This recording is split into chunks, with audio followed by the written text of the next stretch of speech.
Hello दोस्तों।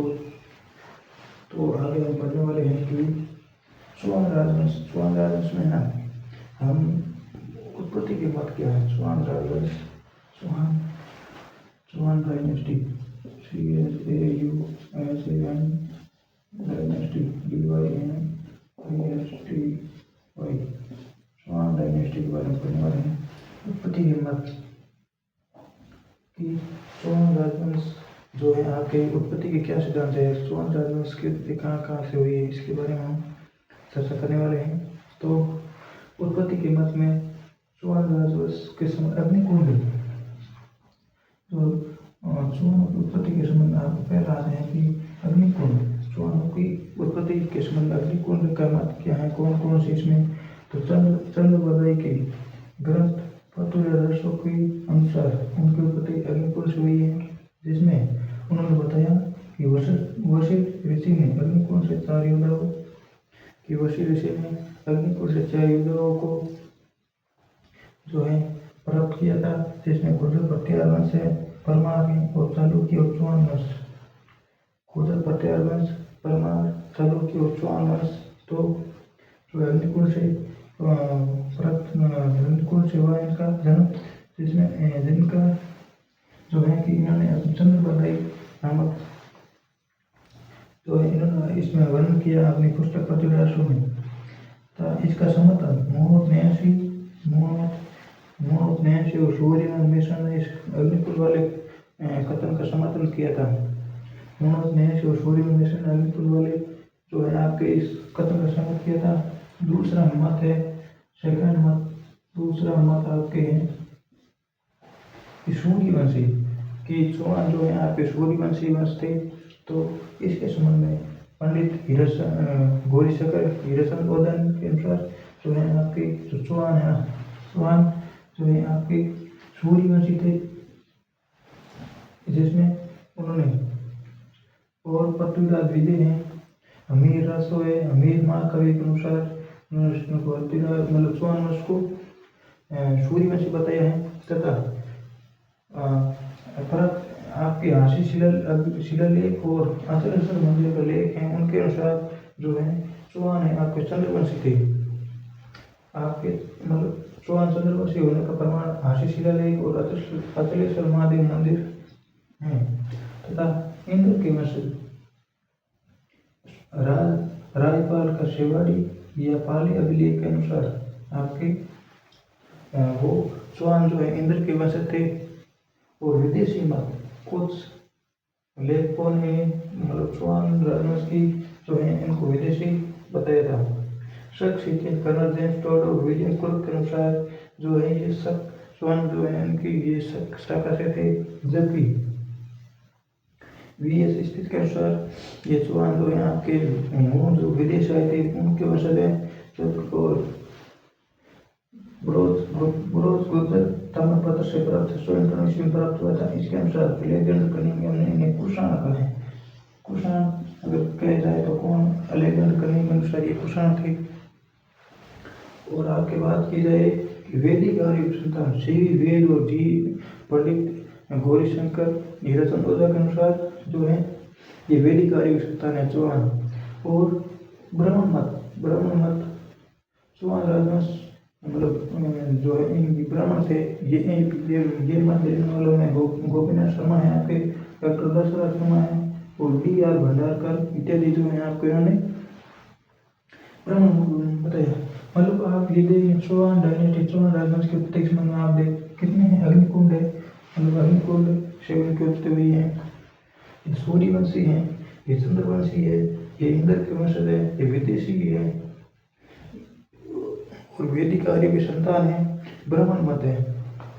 मतलब चुआनों की उत्पत्ति के संबंध में ये इतने भ्रांति हैं, तो अब उनको ये याद रख लेना है कि किसने जो है इनके बारे में बताया है ना।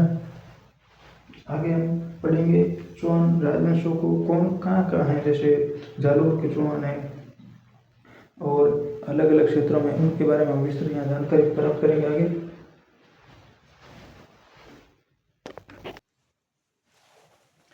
दोस्तों हम आगे पढ़ने वाले हैं इस स्लाइड में, क्योंकि मैं वीडियो रिकॉर्डिंग कर रहा हूँ इसलिए मुझे बार बार है ना बंद चालू करना पड़ रहा है। तो आगे हम पढ़ने वाले हैं चौहान राजवंश कौन कौन से थे, मतलब कहाँ कहाँ थे। तो हम पहले पढ़ने वाले अजमेर के चौहान।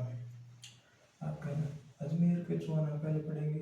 अजमेर के चौहान, अजमेर के चौहानों के आपके, अजमेर के चौहानों के आपके सांबर या शाकंभरी के चौहान कहते हैं। अजमेर के चौहानों के आपके सांबर या शाकंभरी के चौहान कहते हैं।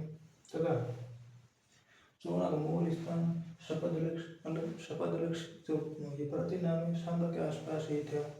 चौहानों का मूल स्थान जो है आपके शपथलक्ष में सांबर के आसपास ही था। तथा चौहानों को प्रारंभिक आदमी अहिछत्रपुर नागौर जिले में उनको बनाया था। बाद में वे सांबर व अजमेर को उन्होंने पराजित कर दिया।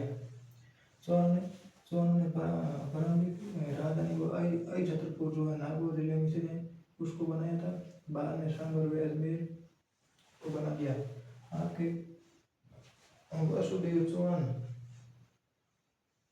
521 ईस्वी में प्रथम जो आपके चौहान शासक था, चौहान वंश का संस्थापक वासुदेव चौहान को आपके चौहान वंश का संस्थापक कहते हैं। तो यह इन्हें मूल पुरुष या आदि पुरुष की जो मतलब प्राचीन तो चौहानों का प्राचीन जो है आपके वासुदेव चौहान है, जिनको 521 ईस्वी में बिजोली शिलालेख के अनुसार ये वत्स गोत्र का ब्राह्मण था। वासुदेव जो है आपके वत्स गोत्र का ब्राह्मण था। और इन्होंने वासुदेव चौहान ने ही आपके सामवेद का निर्माण करवाया था। और इनकी भी वासुदेव चौहान जी की बात की जाए कि इनकी राजधानी क्या थी, जो अहिछत्रपुर को राजधानी बनाया था। शुरुआत में चौहान गुर्जर पटियाला वंश के शामिल थे। शुरुआत में चौहान आपके थे, चौहान जो गुर्जर पटियाला के शामिल थे, लेकिन गुरुपत्तम अपने किसी की अधीनता मतलब स्वीकार नहीं करना चाहता, इसलिए इसने गुरुपत्तम उनके अधीनता स्वीकार करने से मना कर दी। और गुरुपत्तम कौन था, तो दुर्लभ राज का पुत्र था। गुरुपत्तम आपके जो है दुर्लभ राज का पुत्र था। और पटियाला शासक नागपुर शेखान का शामिल था, क्योंकि मैंने पहले बताया था कि ये चौहान वंश जो गुर्जर पटियाला वंशों के क्या थे, शामिल थे। तो ये भी शामिल था इसका नागपुर द्वितीय का। गुरुपत्तम जो है पटियाला शासक नागपुर द्वितीय का शामिल था। और हर्षनाथ मंदिर जो कि सीकर में स्थित है, का निर्माण किसने करवाया था, तो वो था गुरुपत्तम ने ही हर्षनाथ मंदिर जो सीकर में से उसका निर्माण करवाया था। तथा हर्षनाथ मतलब आपको ये पूछ लिया जाए हर्षनाथ कौन बनाता है मंदिर किसके बारे में, तो हर्षनाथ के जो कि चौहानों क्या है इस देवता है। आप एक बार इसको पूरा देख लीजिए कि अजमेर के चौहानों में जिन्हें सांबर या शाकंभरी के चौहान कहते, क्यों कहते हैं कि चौहान मूल स्थान सांबर के आसपास है। सांबर के आसपास होने के कारण शपथलक्ष मतलब कहते हैं, जिन्हें चौहानों का प्रारंभिक आदि अहिछत्रपुर नागौर में थी। बाद में सांबर व अजमेर को बनाया। वासुदेव चौहान आपके 521 में चौहान वंश का संस्थापक आदि पुरुष मूल पुरुष तथा वंश का ब्राह्मण था। ये किस शिलालेख के अनुसार, बिजली शिलालेख के अनुसार वासुदेव चौहान जो है आपके वंश गोत्र का ब्राह्मण था। ठीक है, सांबर देव का निर्माण इन्होंने करवाया था। और इनकी राजधानी अहिछत्रपुर जैसे पहले मैंने बताया था। शुरुआत में चौहान गुर्जर पटियाला के सहमति थे, मतलब ये ना शुरुआत में चौहान जो है गुर्जर पटियाला से सहमति थे, लेकिन गुरुपत्तम जी ने अस्वीकार कर दी उनकी अधीनता। और तो ये गुरुपत्तम जी कौन थे, तो दुर्लभ राज के पुत्र थे। और पटियाला शासक नागवट शेखान के सामने थे, लेकिन अधीनता स्वीकार करने से मना कर दी। तो हर्षनाथ मंदिर का निर्माण किसने कराया, तो गुरुपत्तम जी ने कराया था। और हर्षनाथ जो है यहाँ पे चौहानों के इष्ट देव हैं। ठीक है,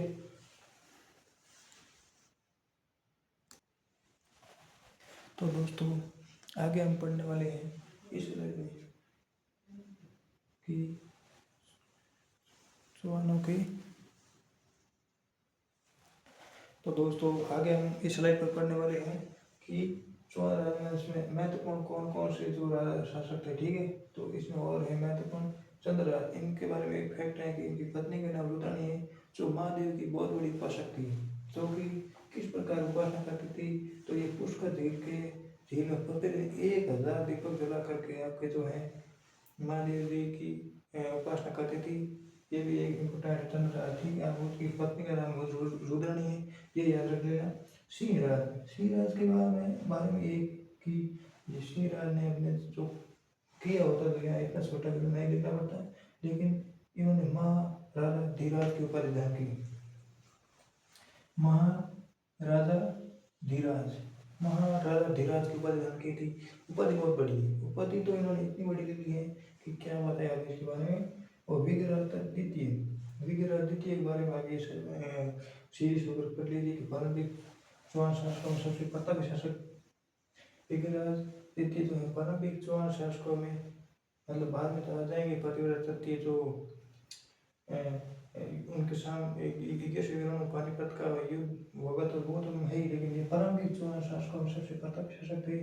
और अहिलवाड़ा के चालुक्य शासक मूलराज प्रथम को रहा था। किस प्रकार उन्होंने अपने की भी प्रतापी शासक हमें किस ऐसे तो किसी को नहीं कहेंगे, तो इन्होंने क्या किया, इन्होंने किया है कि अहिलवाड़ा के चालुक्य शासक मूलराज प्रथम को रहा है। अहिलवाड़ा के चालुक्य शासक मूलराज प्रथम को रहा था। बड़ौद गुजरात में अपनी इष्ट देवी आशापुरा माता का मंदिर भी, आशापुरा माता जो है बड़ौद, कहाँ, बड़ौद गुजरात में इन्होंने आशापुरा जो कि इनकी इष्ट देवी थी का मंदिर का निर्माण करवाया था। गोविंद तथ्य के बारे में ज़्यादा जानकारी है नहीं, इनके बारे में इतनी शॉर्ट जानकारी है। पृथ्वीराज विजय ने वेरी घाट,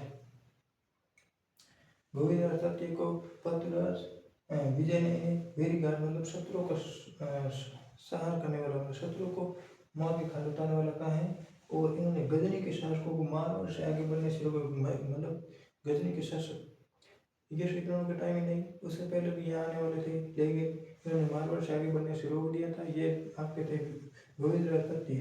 चामुंड इन और हैं जो आपके चामुंड राज हैं, दुर्लभ राज तथ्य हैं, विग्रह तथ्य आदि भी आपके शासक हुए हैं।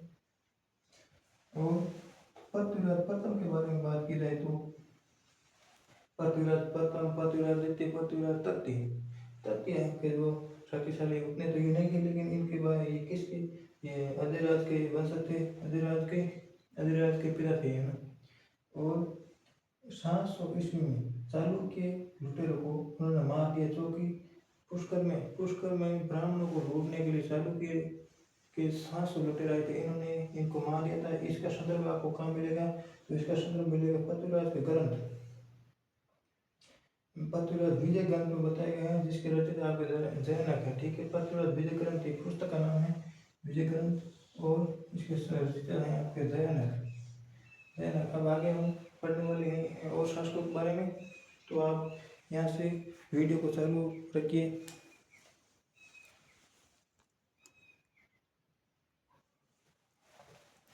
तो हम दोस्तों आगे की इस स्लाइड में पढ़ने वाले हैं कि चौहानों के जो अगले मतलब शासक हैं अधिराज चौहान, ये एक महत्वपूर्ण चौहान शासकों में भी गिना जाता है, क्योंकि इन्होंने लगभग जो है आपके 28 वर्ष तक एक सत्ता शासन किया था। और इन्होंने 1113 ईस्वी में किसमें, अजमेर, जिसे अजमेर प्राचीन नाम अजमेर था, अजमेर की स्थापना की। और फिर इसे अपनी राजधानी जो है बना दिया था।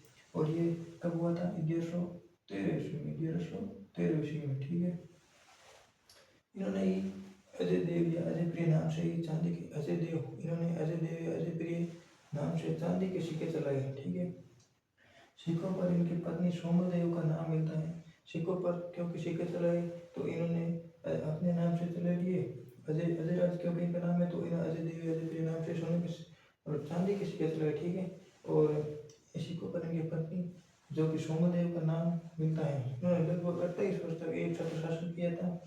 इसके बाद आपके अनुराज अन्नादी, जो कि ये है ना आपके, इन्होंने भी 1133 ईस्वी से 1155 ईस्वी तक शासन किया था। इन्होंने क्या काम किया था, इन्हें तुर्क आक्रमणकारियों को मतलब खदेड़ा तथा मालवा के शासक नरवर्मन को पराजित किया। उस समय मालवा के शासक शक्तिशाली थे, तो इनको हराने का काम अनुराज या अनुजी ने किया था। और इन तुर्क आक्रमणकारियों को भी भगाया था। इस स्थान का हवन करा था कि इन्होंने, फिर इसके बाद इन्होंने इस स्थान का हवन कराया, ठीक है। वो तो कोई बटा नहीं है। 2137 आना सागर झील का निर्माण करा कर चंद्रा नदी को 1137 ईस्वी में अनुराजा अजय अन्ना जी ने 1137 में आना सागर झील का निर्माण कर किस प्रकार चंद्रा नदी का पानी रोक कर, कौन सी नदी थी तो चंद्रा नदी का पानी रोक करके अनुराज ने जो है आपके 1133 में पुष्कर में इन्होंने वरा मंदिर का निर्माण कराया था। वरा मंदिर का निर्माण करा था पुष्कर में इन्होंने। अब इनके दरबारी कवि की बात की जाए तो दरबारी कवि है यहाँ पे देवबोध तो धर्मबोध है, देवबोध धर्मबोध इनके दरबारी कवि हैं। और आगे बात की जाए तो इन्होंने एक उपाधि थी, एक उपाधि धारण की थी। इन उपाधि के धारण आप नाम देख लीजिए, परम भट्टारक महाराज धीराज परमेश्वर की उपाधि धारण की थी। परम भट्टारक महाराज धीराज परमेश्वर के ऊपर ध्यान की इतनी बड़ी उपाधि धारण इन्होंने की थी। ठीक है। आबू के युद्ध में चालुक्य शासक कुमार पाल ने हरा दिया था। यहाँ ये इम्पोर्टेंट लाइन इसलिए है क्योंकि आबू के युद्ध में चालुक्य शासक कुमार पाल जो है इन्होंने इनको मतलब हरा दिया था। और बाद में ये देख लीजिए ये इस मतलब बात का आबू के युद्ध में कुमार पाल ने इसको हरा दिया था। इसका वर्णन आपको कहाँ में लगे तो प्रबंध चिंतामणि जो कि जिसके रचयिता मेरुदंड है, और प्रबंध कोश जिसके रचयिता राजशेखर है में मिलता है। ठीक है। आगे लाइन याद रखिए। इन्होंने कंचन देवी से विवाह किया। अनुराग ने या अन्ना जी ने कंचन देवी से विवाह किया था। और कंचन देवी आपके जो है चालुक्य दर जय सिंह सिद्धार्थ की पुत्री थी। जय सिंह सिद्धार्थ की पुत्री थी। इसकी हत्या पुत्र जगदेव चौहान ने की थी। इसे ही चौहान का पितृहंता कहते हैं। आप भारत के इतिहास पढ़ेंगे तो आप अंदर शाहपान वंश उनमें भी और आपके पितृहंता मिल जाएंगे। तो और राजस्थान में इसकी इनकी हत्या जो है चौहानों के पितृहंता के रूप में आपको इनकी जगदेव चौहान को पितृहंता मिले हैं।